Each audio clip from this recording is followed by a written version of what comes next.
Very much. The next item of business is a statement by Kate Forbes on the Logan review in the technology sector. The Cabinet Secretary will take questions at the end of her statement, and so there should be no interventions or interruptions. And I call on Kate Forbes.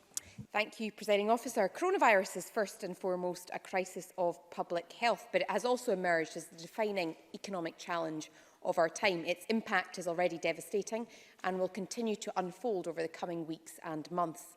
The Scottish Government tackled the immediate crisis head-on. We moved swiftly to inject £2.3 billion into the economy, preserving businesses, protecting jobs and providing new opportunities for reskilling. Today's publication of the Programme for Government marks the beginning of a new phase of government action, one in which we look beyond crisis management to Scotland's economic future. Over the last few months, through necessity, we have seen businesses embrace new technologies at a pace and at a scale that would normally have taken years. The Chamber will be as proud as I am that so many chose to pivot their operations to serve our NHS, innovating to save jobs and lives. What we're seeing is a blurring of the distinction between tech and the traditional. The everyday economy is striving to maintain productive capacity, just as our most inventive tech minds seek to ignite innovation in sectors as diverse as finance, healthcare and tourism. The lesson is clear. Against the backdrop of the pandemic, there will be an acceleration in the global trend towards innovation-led economies. Scotland has nothing to fear from that future. Few nations do innovation and ingenuity as well as we do. But it does mean that our recovery cannot be built purely on the restoration of the status quo. What we require is economic renewal. That means moving with vigour towards a high-tech, low-carbon economy, an economy that creates high-value jobs and harnesses the power of technology as a force for social and economic good. To realise that vision, we need to catalyse our most innovative emerging sectors, ensuring that they maximise both their individual potential and their capacity to drive growth and job creation across the whole of the economy. That's why in July, the Cabinet Secretary for Economy, Fair Work and Culture announced a new £38 million package to support high-growth, early-stage businesses. And it's also why, earlier in this summer, I invited Mark Logan to conduct a review of Scotland's tech ecosystem.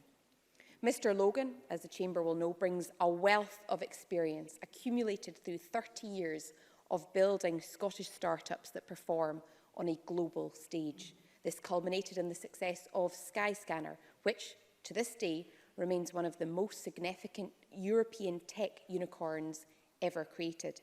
He's widely respected across industry as an investor and advisor, and is passionate about creating an ecosystem that provides a new generation of tech talent with the opportunity to replicate his success.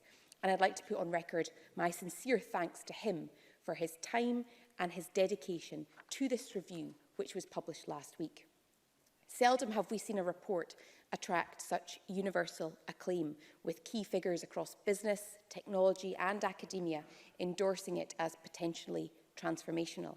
And that is with good reason. It's a work of intellect and ambition, with 34 detailed recommendations laying down a challenge to government, to universities and to industry across the key themes of talent, infrastructure and funding. Mr Logan defined a clear and simple purpose for the ecosystem: to produce a consistent stream of tech startups that reach sustained profitability, including a significant proportion that do so at scale. He dismisses complacency with a sober analysis of Scotland's current performance. Yes, we have had some high-profile successes, but that must not obscure the fact that too few of our best startups and university spin-outs succeed over the long term. That's costing us in growth, jobs and tax revenues for reinvestment in a better Scotland.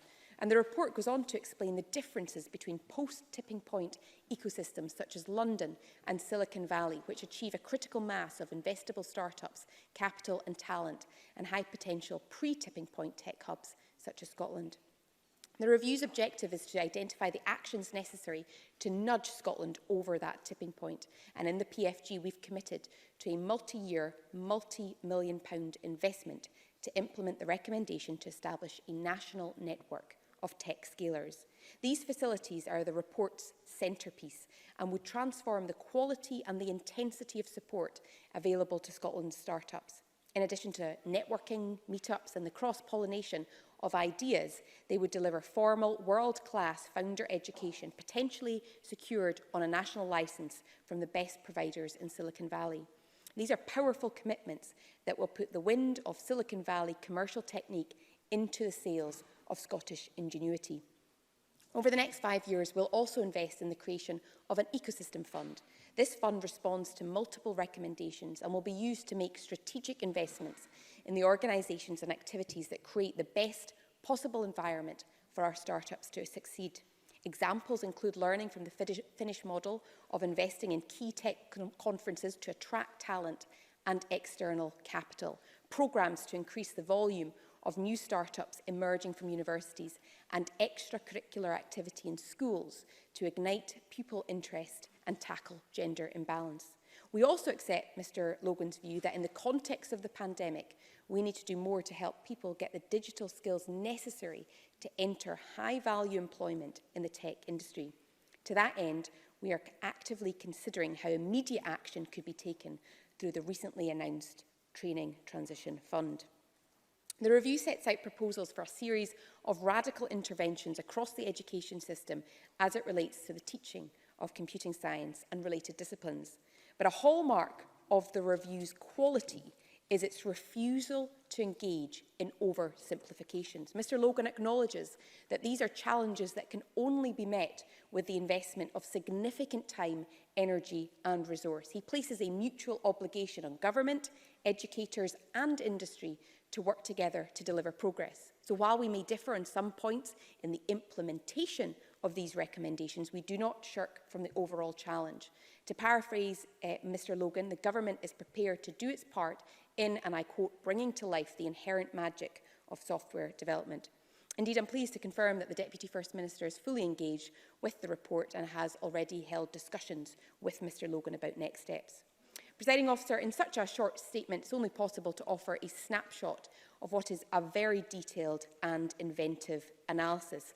There are further recommendations on matters as diverse as improving startup infrastructure in universities, collaboration with investors and more effectively harnessing the strategic value of the Scottish diaspora. That is why, in line with Mr. Logan's advice, we will establish a formal partnership with the tech industry to drive progress on those recommendations where a sustained implementation programme will be required to achieve the necessary outcomes. We're working with Mr. Logan to develop this model as a matter of urgency and will make further announcements in due course. But let there be no doubt the government will do what it takes to ignite Scotland's rise as a first-class start-up nation. Presiding Officer, it's my hope that members across the chamber have been as refreshed as I have by the excitement and the optimism provoked by this review. I share that excitement. We have an opportunity here to advance a model of economic development where we don't just back singular programmes for incremental progress, but where we make more systematic interventions that are co-designed and co-delivered with industry, with investors and academia. I've had responsibility for tech from the very beginning of my ministerial career. I've often said that I consider it one of the most exciting portfolios in government. I'm consistently inspired, not just by the community's creativity and imagination, but by their desire to use those gifts for the good of our country. What we have lacked is what Mr. Logan has now given us, a compelling blueprint with which we can channel that collective energy and spirit. I look forward to getting started. Thank you. Thank you very much, Cabinet Secretary. The Cabinet Secretary will now take questions on the issues raised in her statement. I intend to allow around 20 minutes for questions, after which we will move on to the next item of business. Could members who wish to ask a question please press the request to speak buttons now. And I call Murdo Fraser. Thank you, Deputy Presiding Officer, and can I thank the Cabinet Secretary for her statement and for advance sight of it. And can I agree with her about the value of this excellent report by Mark Logan? It contains some very good ideas about how to sustain and grow this vital sector, where Scotland already has a strong track record. And can I welcome the recommendations in particular on how to better attract investment into new start-up companies, which has been a challenge for as long as I can remember us having economic debates in this chamber, which is quite a long time. Deputy Presiding Officer, this has always been a feature. How do we better support and nurture our homegrown talent? But can I ask the Cabinet Secretary about the issue of education? Because according to the latest statistics, between 2007 and between 2017 and 2018, the number of computer science students in our high schools fell from 4,476 to 4,099. But more worryingly, in a much longer period, in the 10 years from 2008 to 2018, the number of computer science teachers fell by nearly 25%, down from 766 to 595. So can I ask, what practical steps are being taken to try and reverse this concerning trend in our schools? Cabinet Secretary. I thank the member for both those questions and the spirit in which they were asked. In terms of the value of the report, Murdo Fraser talks about the need to attract investment. And one of the fascinating elements of the report is the comment that it's not necessarily the availability of investment that's at fault.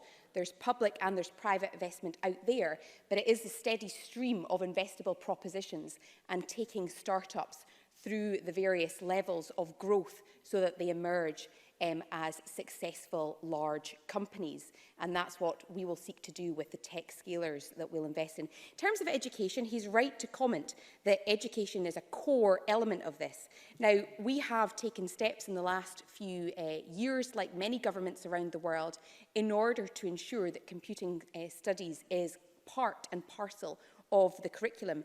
Part of the challenge is, of course, ensuring that there are sufficient computing science teachers when the pace of change in the tech industry is extremely quick and there are lots of attractive career options for those that have done computing science at university. Of course, when it comes to our STEM strategy, we've taken significant steps to boost the number of people going into STEM teaching in the first place, including computing. And the obvious example there is the bursary that is offered of £20,000 for career changers to train to teach them. But the report highlights that at its core is the need to inspire pupils to continue with computing science and to inspire teachers to recognise the exciting job opportunities for their pupils. So the recommendations in the report around how we enthuse and we inspire in order to attract more youngsters and also to attract more teachers, I think is part of the agenda that will be taken forward. Thank you very much. I call Rhoda Grant to be followed by Kenneth Gibson.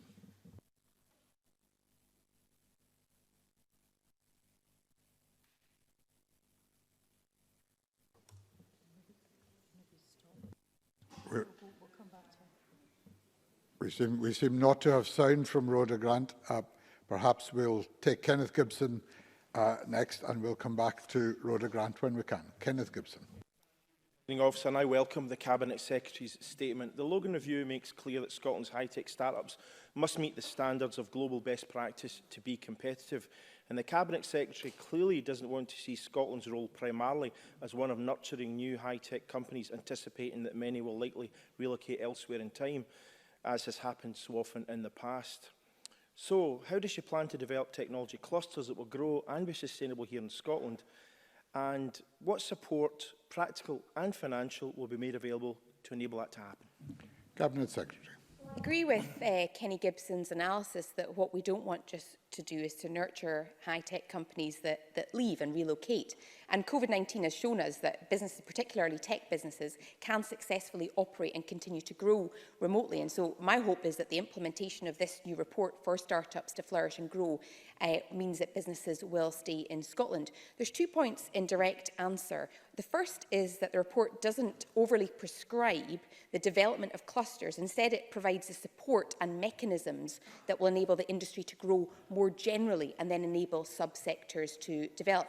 The second answer, though, is that the Ecosystem Fund that I announced today will be a central point of that support, which will enable us to make strategic investments in organisations and activities that create the best possible environment for our startups to succeed. And in parallel with the tech scalers, my hope is that putting in place the environment and the education will mean that we have highly successful companies at a far faster startup rate. Thank you very much. And I call Maurice Golden to be followed by Rona Mackay. Thank you, Deputy Presiding Officer. Earlier today, the First Minister said that the Logan review would be implemented in full. Recommendation 18 of the review is for a reduction in intercity rail travel costs. Can I ask when, by how much, who will fund it, and what the total cost will be?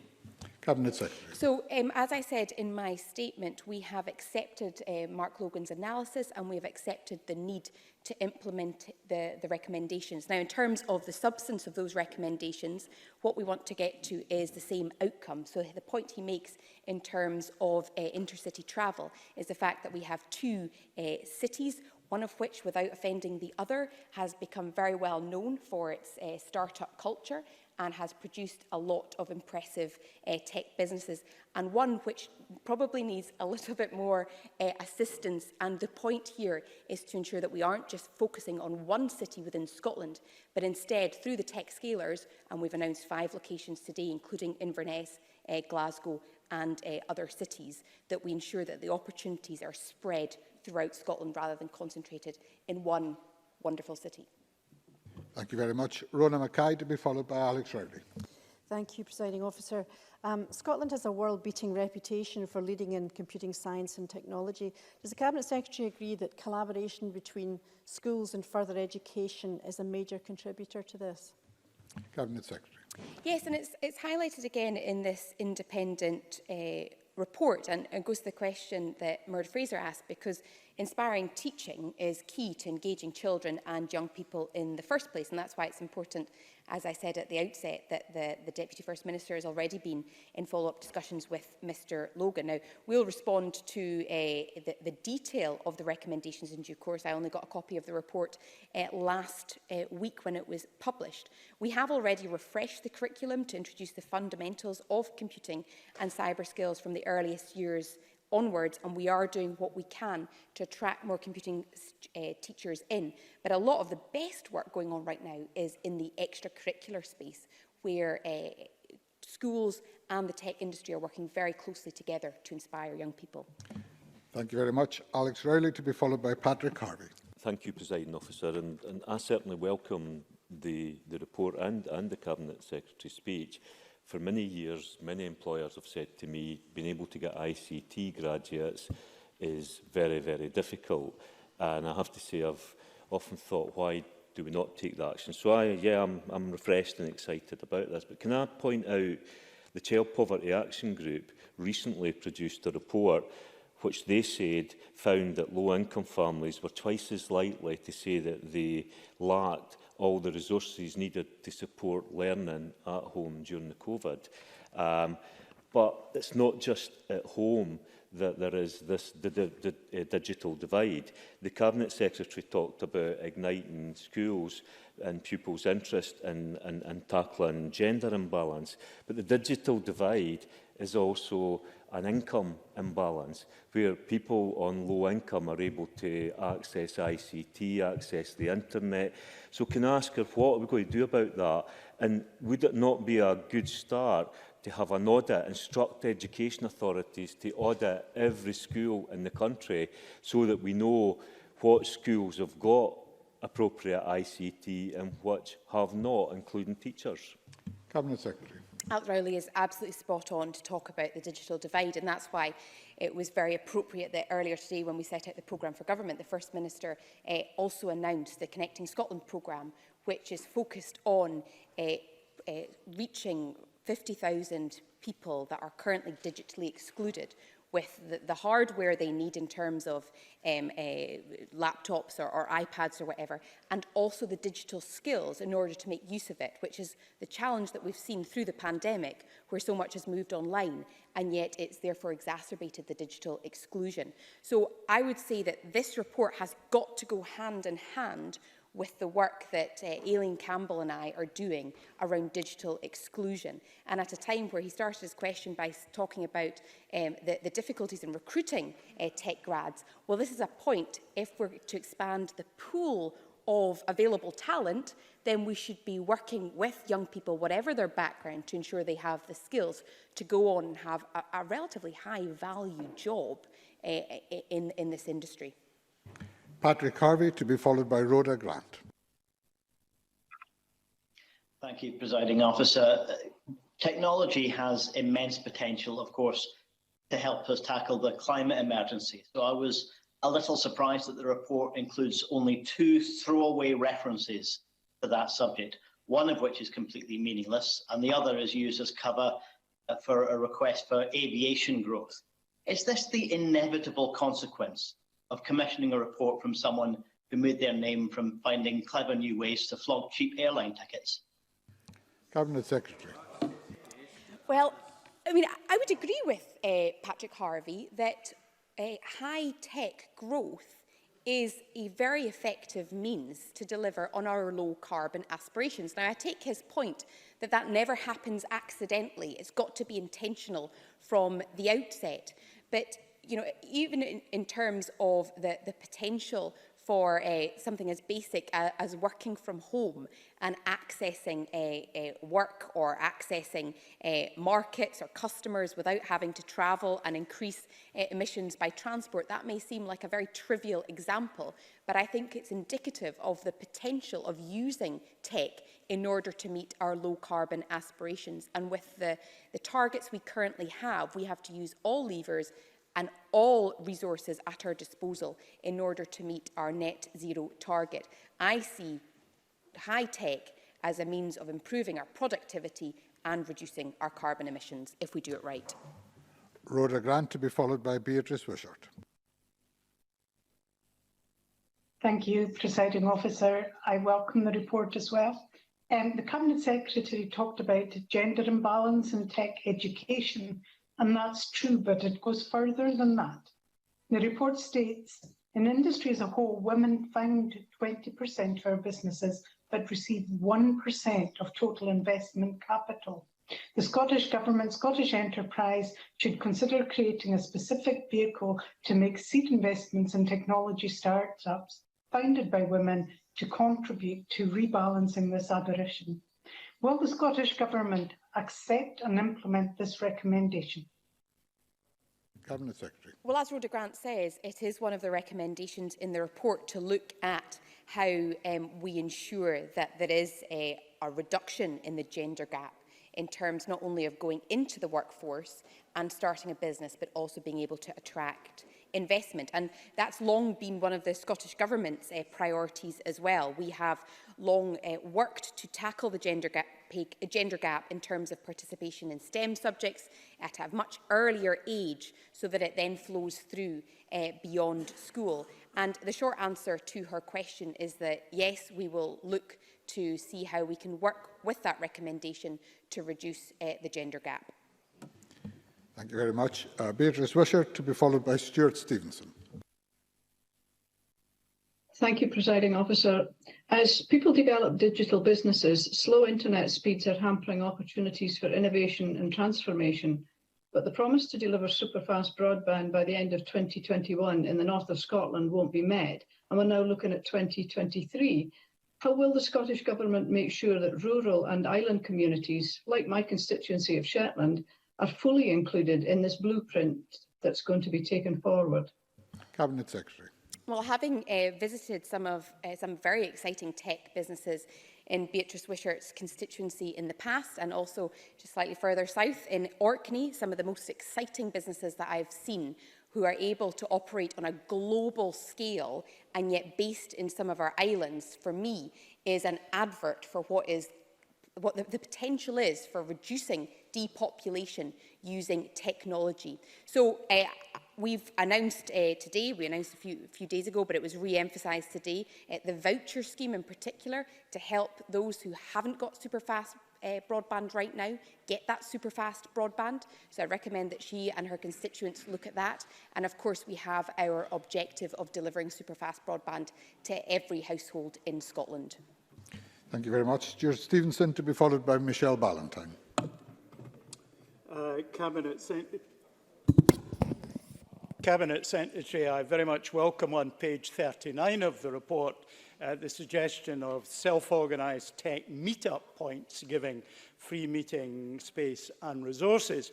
And that's clearly part of an across-Scotland approach to creating hubs for entrepreneurs. Can the Cabinet Secretary advise what the thought is about how many jobs might be created directly from the creation of hubs across Scotland, particularly those that come out the back end of the funnel that the Logan report refers to, that are permanent international standard jobs that we can keep for generations? Cabinet Secretary. Well, I think the options or the potential for job creation is enormous. In terms of the tech scalers, we would aim to support between 300 to 500 companies through the Tech Scalers programme, providing that world-class training and mentoring for entrepreneurs in the hope that their businesses then go on to grow and develop and employ more people. So the initial aspiration would be for approximately 50 jobs, knowing that that is a very immediate start that can only grow. Thank you very much. Michelle Ballantyne, to be followed by Willie Coffey. Thank you, Presiding Officer. I too welcome this report. I think it's a good commercial guide for the government to take forward. So I want to ask, does the Cabinet Secretary recognise that leaving the EU may actually afford us with greater opportunities to attract the best in global tech talent, given the 4 major exporters of tech graduates, Russia, China, USA and India, are all out with the EU? And will she be looking, as the report recommends, to negotiate national licences with other countries to give our entrepreneurs access to the training materials and resources currently used in places like Silicon Valley? And how quickly will she set to work on that? Cabinet Secretary. I think one of the things that would make the biggest difference, of course, to attracting international talent is by ensuring that they can actually access visas in the first place. And as the First Minister said earlier, if this was a programme for government in an independent country, we'd certainly start by having a more positive approach to immigrants and attracting the skills and the talent to this country that we need in order to build a successful tech industry and grow the economy. In terms of the second part of her question, in terms of speed, my ambition is to get to work on these recommendations as quickly as possible, knowing that it's not just up to government to implement them, but actually working very collaboratively with industry and academia to ensure that we can make that progress and reap the benefits of what this report has to offer. Thank you. Willie Coffey, to be followed by Tom Arthur. Thank you, Presiding Officer. Can I ask the Cabinet Secretary, what plans does the Scottish Government have to support those who have an interest in pursuing a new career in technology and the growing digital sector in Scotland, including, of course, software development skills? And will she consider a more balanced distribution of these tech scaler locations so that the southwest of Scotland is included? Cabinet Secretary. Well, on the second point, as a Highland representative, I'm always keen that we ensure that there is the support and the investment outside the main urban centres. So that's certainly one of my priorities. In terms of supporting those that want to change their careers, which is particularly acute right now with those that have been adversely affected by the pandemic, we have recently announced the Transition Training Fund, and that will reskill those impacted by COVID-19 and help them to move into paid work in high-growth areas such as technology. And finally, Tom Arthur. Thank you, Presiding Officer. Recommendation 16 of the review highlights that the introduction of a Scottish tech visa would be a highly desirable mechanism to attract international talent to Scotland. Will the Scottish Government put forward this proposal to the UK Government? And does the Cabinet Secretary agree with me that, with the powers of independence, a tech visa could be a pathway to Scottish and European citizenship for talent in other parts of the UK who seek an alternative to the bleak isolationism of Brexit? Cabinet Secretary. Well, I think the tech visa, as demonstrated in other countries, has the potential to transform the talent pool available and to ensure that we can grow. So I will be most certainly making that case to the UK government, probably without great optimism that it will lead to any change, because we have long stated that the immigration proposals right now under the UK government are wrong for Scotland. They threaten to cause serious and lasting harm to the tech industry and a number of other important sectors. It's not just me that makes that point, it's also academic representatives and representatives from business. So our demographic and economic needs are not the same as the rest of the UK, and a one-size-fits-all approach is not appropriate. We will look at how we use elements of that recommendation to ensure that we are attracting talent, but without the levers over immigration, it is a lot more difficult. Thank you very much. That concludes questions on the statement, and we will move on in a moment to the next item of business.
Thank you very much, colleagues.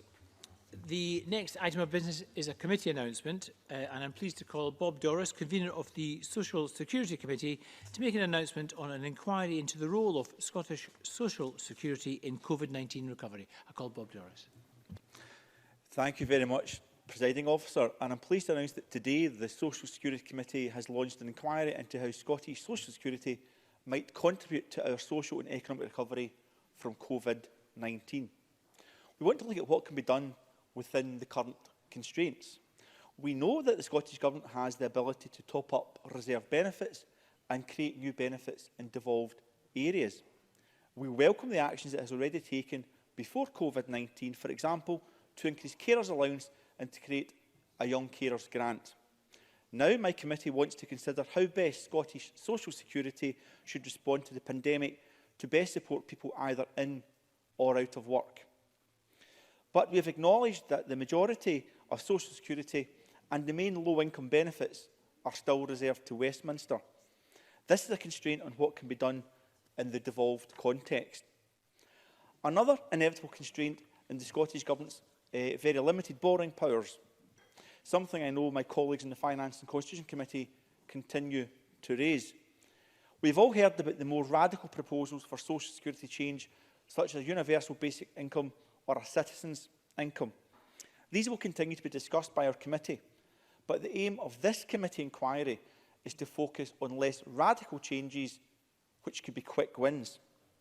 Our remit is therefore to consider how Scottish social security and its part within the broader context of all UK social security should contribute to the social and economic recovery from COVID-19 through support to those in or out of or seeking work, with a focus on deliverable change from 2021 onwards.